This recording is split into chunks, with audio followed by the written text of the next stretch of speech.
চলতি বছরের সেপ্টেম্বরে তাসমান পাহাড়ের দেশ অস্ট্রেলিয়া থেকে বেশে বাংলাদেশ ক্রিকেটের জন্য একটি সুখবর এসেছিল। সাকিব আল হাসানের পর মাত্র দ্বিতীয় বাংলাদেশি হিসেবে অস্ট্রেলিয়ার ফ্র্যাঞ্চাইজি টুর্নামেন্ট বিগ ব্যাশে ডাক পেয়েছে রিশাদ হোসেন। লেগ স্পিনের শক্তিমত্তা বিবেচনায় বিগ ব্যাশের বেগুনি শিবির ওভার হ্যারিকেন্সের ডাক পানেই বাংলাদেশি। তবে দলে ডাক পাওয়ার পর থেকেই শঙ্কা ছিল রিশাদের খেলা নিয়ে, কেননা জাতীয় দলের ঠাসা ব্যস্ত সূচি এবং পরবর্তীতে বিপিএল আসর সব মিলিয়ে রিশাদের বিগ ব্যাশে খেলা নিয়ে শঙ্কা তৈরি হয়েছিল।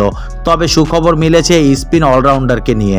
আগামী 21 ডিসেম্বর থেকে 29 ডিসেম্বর পর্যন্ত হোবার্টে খেলার অনাপত্তিপত্র পেয়েছে এই টাইগার লেগি। বিষয়টি নিশ্চিত করেছে বিপিএল এ রিশাদের দল ফরচুন বরিশালের মালিক মিজানুর রহমান। তিনি জানান রিশাদকে ছাড়পত্র দেওয়া হয়েছে।